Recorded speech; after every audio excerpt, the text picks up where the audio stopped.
ಕಾರ್ಯಕ್ರಮದ ಮುಂಭಾಗದಲ್ಲಿ ಬಂದು ಸೇರ್ಪಡೆಯಾಗಿದೆ.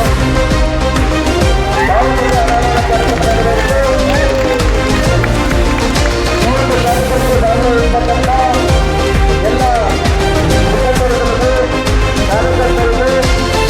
ಹಾಗೂ ನಮ್ಮ ಮನೆಗಳಿಗೂ ಉತ್ಪೂರ್ವಕವಾಗಿರ್ತಕ್ಕಂಥ ಧನ್ಯವಾದಗಳನ್ನು ತಿಳಿಸುತ್ತಾ ಈಗ ತಾವೆಲ್ಲರೂ ವೇದಿಕೆ ಮುಂಭಾಗದಲ್ಲಿ ಬಂದು ಆಶೀರ್ವಾದಕ್ಕಂಥ ನಾಯಕರುಗಳಿಗೂ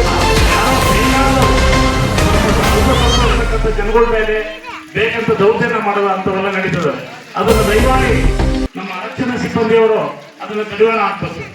ಮತ್ತೆ ಸಣ್ಣ ಹಳ್ಳಿಗಳಲ್ಲಿ ವೈನ್ ಶಾಪ್ಗಳು ಮನೆ ಮನೆಗೆ ಬ್ರಾಂಡಿಗಳನ್ನು ಇಟ್ಕೊಂಡು ಕಲ್ತನ ಒಂದು ಮೆಡಿಕಲ್ ಇಂದ ಹೆಂಗೆ ಮೆಡಿಸಿನ್ ಬರುತ್ತೋ ಹಂಗೆ ಪ್ರತಿ ಹಳ್ಳಿಗಳಿಗೆ ವೈನ್ ಶಾಪ್ನವರು ಬ್ರಾಂಡಿ ಶಾಪ್ಗಳಿಂದ ಹಳ್ಳಿಗಳಿಗೆ ಅಂಗಡಿಗಳು ಇದಾವೆ.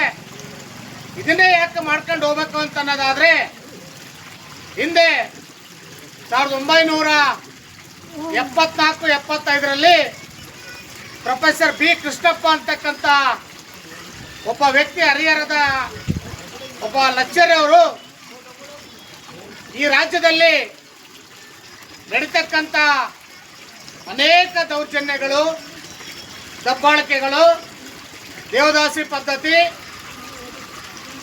ಮತ್ತೆ ಭೂಮಿ ವಿಚಾರಗಳನ್ನ ಮುಂದಿಟ್ಟುಕೊಂಡು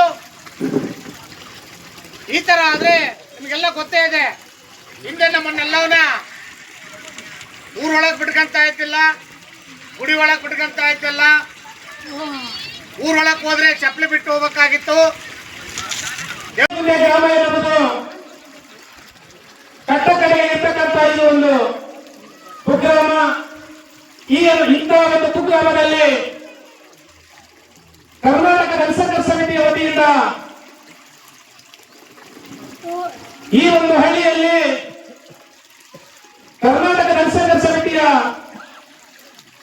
ಶಾಖೆಯನ್ನು ನಾವು ಇವತ್ತು ಏತಕ್ಕೆ ಉದ್ಘಾಟನೆ ಮಾಡಿದ್ದೀವಿ ಅಂತ ತಮ್ಮೆಲ್ಲರಿಗೆ ಗೊತ್ತಿರ್ತಕ್ಕಂಥ ವಿಚಾರ ಬಂಧುಗಳೇ. ನಾನು ಈ ವೇದಿಕೆಯ ಮುಂಭಾಗದಲ್ಲಿ ಈ ಸಮುದಾಯದ ಮುಖಂಡರುಗಳಿಗೆ, ಅಕ್ಕ ತಂಗಿಯರಿಗೆ, ಈ ಊರಿನ ಗುರಿಯರಿಗೆ ಅದು ಇಷ್ಟೇ, ಈ ಶಾಖೆಯನ್ನು ಉದ್ಘಾಟನೆ ಮಾಡಿರುವುದು ಬೇರೆ ಯಾವುದಕ್ಕೆ ಅಹಿತಕರ ಘಟನೆ ನಡೆಯುವುದಕ್ಕಲ್ಲ. ಬಾಬಾ ಸಾಹೇಬ್ ಅಂಬೇಡ್ಕರ್ ಅವರನ್ನು ಮತ್ತು ಕೃಷ್ಣಪ್ಪಾಜಿ ಅವರನ್ನು ಶಾಖೆ ಉದ್ಘಾಟನೆ ಮಾಡಿರುವುದು ಈ ನಮ್ಮ ಸಮುದಾಯದ ಜನಗಳಿಗೆ ಸರ್ಕಾರದ ವತಿಯಿಂದ ಮತ್ತು ಬಹಳ ದಿನ ಬೇಡಿಕೆ ಇತ್ತು, ಯಾರೊಂದು ಸಂಘ ಸಂವತ್ಸರ ಮಾಡ್ಬೇಕಂತೇಳಿ ಅದಕ್ಕೆಲ್ಲ ನಾವು ಪ್ರೋತ್ಸಾಹ ಕೊಟ್ಟು ಇವತ್ತು ಮಾಡ್ತಿದ್ದೇವೆ. ಇನ್ನೊಂದಂದ್ರೆ ಇಲ್ಲಿ ನಮ್ಮ ಅಟ್ಟಿ ಒಬ್ಬ ಯಜಮಾನರು ಮಂತೀರ್ಥನ ಜಾತಿ ಚೆನ್ನಪ್ಪ ಅಂತ ಅವರನ್ನು ಇವತ್ತು ಈ ವೇದಿಕೆ ಮುಖಾಂತರ ದಲಿತ ಮುಖಂಡರು ಅವರು ಹಿರಿಯ ನಮ್ಮ ಅಟ್ಟಿ ಯಜಮಾನರಾಗಿದ್ದರು. ಅವರು ಕೂಡ ಈ ಒಂದು ಪಟ್ಟ ಕೊಡುವ ಒಂದು ಜನರಿಗೆ ಬಹಳ ಯಶಸ್ವಿಯಾಗಿದ್ದರು. ಆದ ಕಾರಣ ಇನ್ನು ಪಟ್ಟ ಕೊಡುವಂಥ ಸುಮಾರು 3-4 ಕೆಲವರಿಗೆ ಇನ್ನು ಪಟ್ಟ ಕೂಡ ಕೊಟ್ಟಿದ್ದೀವಿ ನಮ್ಮ ದಲಿತ ನಾಯಕ ಯಜಮಾನರಿಗೆ. ದಯವಿಟ್ಟು ವೇದಿಕೆ ಮೇಲೆ ಕೂತಿರ್ತಕ್ಕಂಥವ್ರು ಎಲ್ಲರೂ ಅವರಿಗೆ ಪಟ್ಟ ಕೊಡಿಸೋದ್ರ ಮೂಲಕ ಅವರನ್ನು ಕೊಡಿಸಬೇಕಂತೇಳಿ ಈ ವೇದಿಕೆ ಮುಖಾಂತರ ಊರು ಗ್ರಾಮ ಮುಖಾಂತರ ನಾವು ಬೇಡಿಕೊಳ್ತೇವೆ. ಮುಂದಿನ ದಿನಗಳಲ್ಲಿ ಈ ಒಂದು ದಲಿತ ಸಂಘರ್ಷ ಸಮಿತಿಗೆ ನಾವೆಲ್ಲ ಊರಿನ ಒಮ್ಮತದಿಂದ ಅವ್ರಿಗೆ ಏನು ಸಪೋರ್ಟ್ ಮಾಡಬೇಕು, ಅವ್ರ ಜೊತೆಗೆ ಅಣ್ಣ ತಮ್ಮರಾಗಿ ನಾವೆಲ್ಲ ಕೈ ಜೋಡಿಸ್ತು ಅಂತ ಹೇಳಿ ಈ ಒಂದು ವೇದಿಕೆ ಮೇಲೆ ಕೂತಿರ್ತಕ್ಕಂಥ ನಮ್ಮ ರಾಜ್ಯ ಜಿಲ್ಲಾ ಸಂಚಾಲಕರು ನನ್ನ ಆತ್ಮೀಯರಾದ ದುರ್ಗೇಶಣ್ಣ ಅವರೇ ಮತ್ತು ಮುರುಗುದ್ದಿ ದುರ್ಗೇಶಣ್ಣ ಅವರೇ, ಈ ವೇದಿಕೆ ಮೇಲೆ ನಮ್ಮ ಊರಿನ ಪ್ರಮುಖರು ಆಗ ನನ್ನ ತಾಯಿಯಂದ್ರು ಕೂಡ ಇಲ್ಲಿ ಮಾಡ್ತಕ್ಕಂಥವ್ರು, ಆಮೇಲೆ ಏನು ಡಿಗ್ರಿ ಮಾಡಿದಾರಲ್ಲ ಅಂತವರು ಕೊನೆಯದಾಗಿ ಬ್ರಾಹ್ಮಣರು ಓಟ್ ಹಾಕ್ತಕ್ಕಂಥ ಒಂದು ಪದ್ಧತಿ ಇತ್ತು.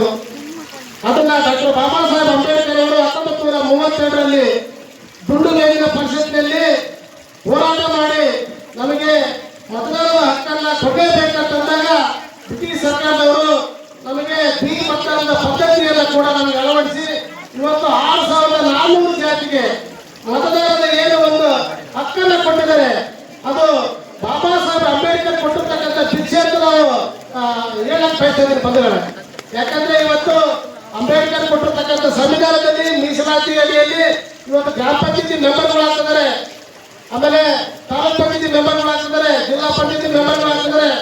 ಇವತ್ತು ಏನು ಸರ್ಕಾರಿ ಸೌಲಭ್ಯಗಳು ಕೂಡ ಇವತ್ತು ಪಡೆದಿದ್ದಾರೆ. ಅಂದ್ರೆ ಡಾಕ್ಟರ್ ಬಾಬಾ ಸಾಹೇಬ್ ಅಂಬೇಡ್ಕರ್ ಅವರು ಕೊಟ್ಟಿರ್ತಕ್ಕಂಥ ಏನು ಮೀಸಲಾತಿಯಲ್ಲಿ ಇವೆಲ್ಲ ಸವಲತ್ತುಗಳನ್ನ ಪಡ್ಕೊಂಡು ಇವತ್ತು ನೀವು ಕೇಳಿ ವಿಶ್ವಮಾನವನ ಸಾಹಸಗಾಥೆ ದೇಶಭಕ್ತರೇ ನೀವು ಕೇಳಿ ಅಂಬೇಡ್ಕರ್ ಜೀವನ ಕಥೆಯ ಭಾರತೀಯರೇ ನೀವು ಕೇಳಿ ವಿಶ್ವಮಾನವನ ಸಾಹಸಗಾಥೆ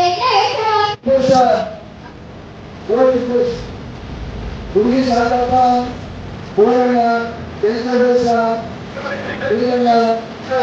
ಸಮುದಾಯಗಳಿಗೆ ಅಥವಾ ಅನ್ಯಾಯಕ್ಕೆ ಒಳಗಾಗಿರ್ತಕ್ಕಂಥವರಿಗೆ ಅಥವಾ ಸರ್ಕಾರಿ ಸೌಲಭ್ಯಗಳಿಂದ ವಂಚಿತರಿಗೆ ನ್ಯಾಯವನ್ನು ಒದಗಿಸಿಕೊಡುವ ನಿಟ್ಟಿನಲ್ಲಿ ನಾವೆಲ್ಲರೂ ಈ ಕೂಡಲೇ ಕೆಲಸ ಪ್ರವೃತ್ತಿಯಲ್ಲಿ ಎಲ್ಲರೂ ಯೋಚನೆ ಮಾಡ್ತಾರೆ. ತಮ್ಮೆಲ್ಲರೂ ಅಭಿನಂದನೆಗಳನ್ನು ಸಲ್ಲಿಸುತ್ತಾ ಕಾರ್ಯಕ್ರಮಗಳಿಗೆ